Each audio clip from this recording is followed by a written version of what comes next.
Hi, I'm Tom Burke, the Associate Dean for Public Health Practice here at the Johns Hopkins Bloomberg School of Public Health, and welcome to Public Health on the Inside, your inside look into the world of public health.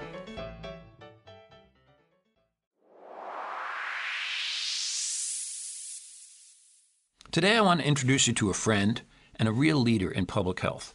Dr. Stephen Galson is the Vice President of Global Regulatory Affairs for Amgen. He was Senior Vice President at SAIC, but before that, and this is what's most impressive, he had a 23-year government career that actually spanned an incredible amount of leadership positions. He's a retired Rear Admiral in the U.S. Public Health Service, and his most recent Public Health Service role was Acting Surgeon General. Before that, he was director at the U.S. Food and Drug Administration's Center for Drug Evaluation and Research. He provided leadership there to the center's broad national and international programs in pharmaceutical regulation. Steve began his public health service career as an EIS officer at the Centers for Disease Control. He has also held senior-level public health positions at the U.S. Environmental Protection Agency, the U.S. Department of Energy, and the U.S. Department of Health and Human Services. Recognizing his accomplishments, he's been the recipient of numerous awards, including the Surgeon General's Medallion and 3 Secretary of Energy Gold Awards. He's a board member of the National Board of Medical Examiners and is a National Children's Study Federal Advisory Committee member. Steve, welcome to Public Health on the Inside. Great to be here. I have to ask you, you've had such a remarkable career and so many different leadership positions. Tell us a little bit about how it all began in the road. Well, I think the feature that I would use to describe my career the most, how did it all happen, unbelievably, is serendipity. I didn't plan any of it. I took one step at a time. I pursued opportunities as they arose opportunistically. I talked to many, many mentors, teachers, friends, family, and at each step I made a decision based on options and got where I am. It wasn't any kind of planning. One extremely short anecdote is 6 months before I was appointed Acting Surgeon General, I was getting advice from a family member about what to do next. And he said, you should be Surgeon General. And I laughed and I said, that's ridiculous. I'm never going to be Surgeon General. A few months later I was. Amazing. Well, one also very unusual thing about your career is you've made a huge change. At the very senior part of your career, you've changed from the public sector to the private sector. Tell me about that great divide and your perspectives on that. When I left the government, I laid out a list of all the possible things that I could do, all the different sectors, academia, nonprofit sector, private industry, and all the other things that you could think about in between. And I thought about the pros and cons. I thought about what I was already missing about the government. And I realized that this would be fun. It would be a good match. And it has been a transition. It has been a challenge. It's very, very different working in the private sector than even in the very senior ranks of government. But I haven't had any trouble adapting, and I'm loving every day of it. Well, I think we'd all be better served if there were a closer working relationship between the public health agencies and the private sector, particularly in areas of pharmaceutical, but in so many broad areas of public health. I can't agree more with you on that. And unfortunately, there's a cultural divide which people think is difficult to bridge, but it actually isn't. That's great to hear. Now, I also have to ask you about the Surgeon General role. Mm-hmm. You faced some difficult challenges, and you survived 2 administrations. That's right. Very different administrations. How do you do that? Well, I do it by not worrying about the politics as much as possible. One good thing about public health, and I know people in the field will disagree with this, at its root, it's not political. Suffering of people, good health, education, clean environment, these are not intrinsically political issues. How we may choose to address them pulls in politics, but if you focus on the needs and the options, it's very easy to stay out of trouble in public health. You only get in trouble if some part of you wants to get in trouble. But it seems, though, many of the scientific issues that challenge us in public health have become politicized. Yeah. And there's, some would say, almost a war on science if it has regulatory implications. Tell me your views on that. My views are that anything that's become politicized can be unpoliticized. And similar to what I just said, the reason they've become politicized is that people have made a decision that they can get some sort of personal gain by politicizing something. They can just as easily be turned the other direction. Even very, very sensitive issues of religion and belief about things that people find difficult to discuss can be discussed in a public health way without bringing in politics. That's great. So I want to ask you, how did you get prepared for this? You said everything was kind of fortuitous, but there's an incredible trajectory that you've had throughout your career. And it began with medical training. You're an MD from Mount Sinai, and you got your MPH from another school of public health, Harvard. What are the most important things, thinking of your preparation for this, for students to learn for leadership positions in the future?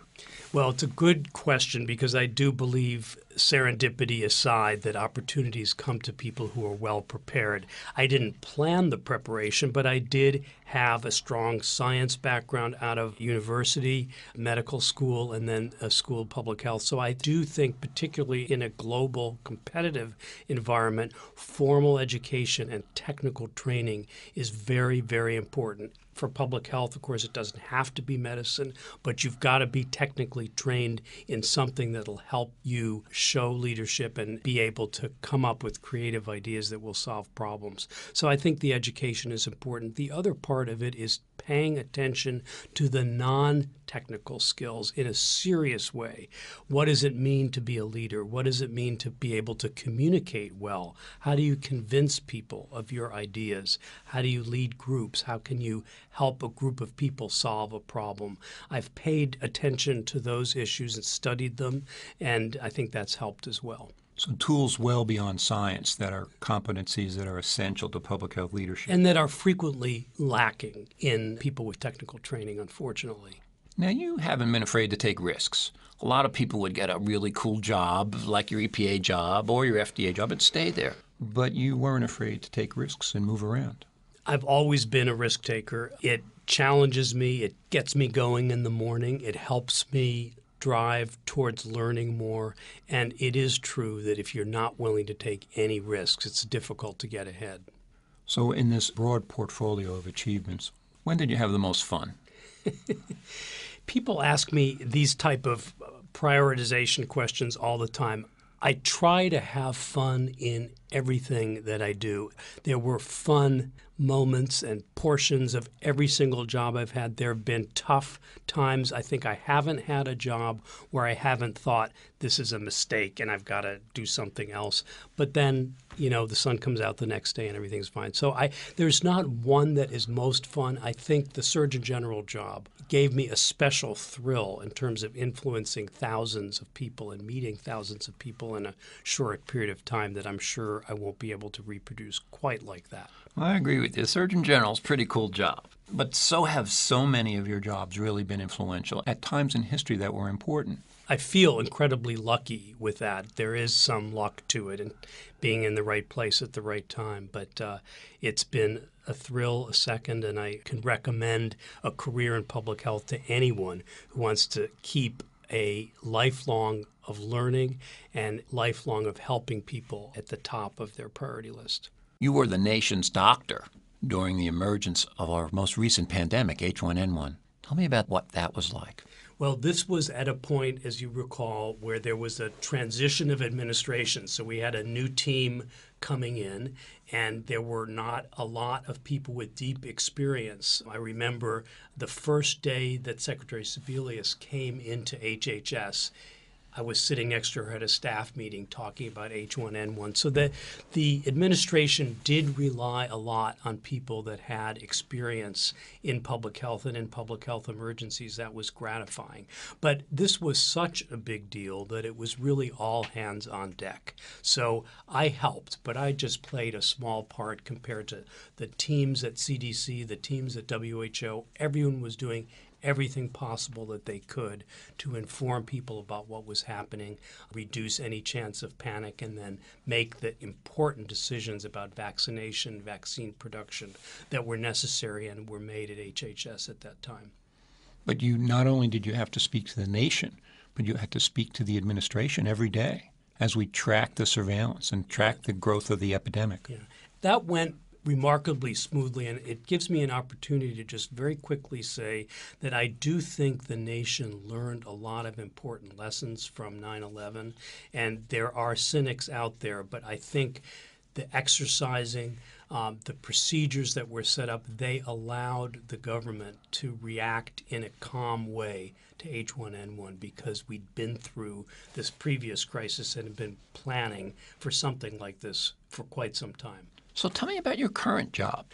Right now, I am the Vice President for Global Regulatory Affairs at Amgen, which is the largest independent biotechnology firm in the world. And in that job, I manage the regulatory interactions. So that's the intersection between the scientists who are developing the drugs and the regulatory bodies in governments all around the world. Because to market any kind of prescription product, you need permission of governments. So how do you seek that permission? How do you collaborate with governments at producing the right scientific information, and then how do you make sure that the drugs that are on the market stay safe and are monitored properly? So I manage the intersection between the scientists and those government bodies all around the world. Speaking of that, this has been a difficult time relating to drug safety as we now are facing a meningitis outbreak related to compounding. Do you think we need a better balance of regulation versus private sector responsibility, and particularly since you've worn both hats? Yeah, and of course that issue was one I testified to the Senate about when I was at the FDA, so I'm very, very familiar with it.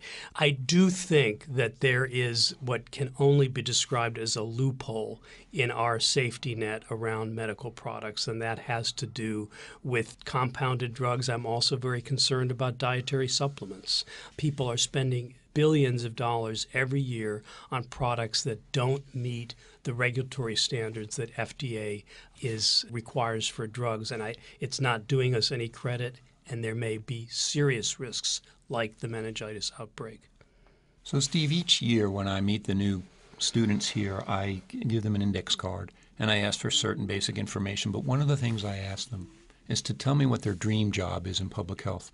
And I have to tell you, each year we get a list of jobs that some of them you've had, particularly the Surgeon General. Right. So Hopkins, we're proud of producing the leaders of tomorrow. And I know we have people listening who would love to be considered for Surgeon General at some point. Give us your best advice for aspiring professionals and students. You know, the Surgeon General, like any political appointment, is very, very complicated to produce a list of things to do. I would say the items that I've mentioned already: strong educational background, communication skills, broad experiences. Those are the types of investments that are going to pay off no matter what job you want to have. There's not a particular path that you can follow and end up the Surgeon General at the end, but you can certainly increase the likelihood that you may be considered by having a very broad background in education and communication skills. One thing you also mentioned is that you reached out to people when you considered jobs and you turned to mentors. Tell me about that mentoring role.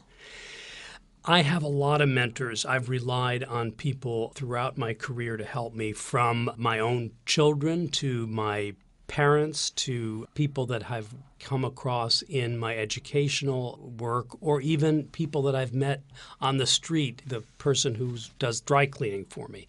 So I get advice and seek advice from a lot of different people, and I do think that's very, very important because people tend to seek out advice from people who are just like them. And if you're only doing that, you're not going to get good insight into what your strengths and weaknesses are and what you might be good at. So you got to listen and accept criticism, too. Absolutely. That's the tough part of it. Yep. Steve, it's been an absolute pleasure speaking with you today. I want to thank you for sharing your knowledge. I especially want to thank you for your service to the nation, for being one of our leaders, and the expertise you brought to your positions. And a special thanks to you, our listeners. Until next time, this is Public Health on the Inside.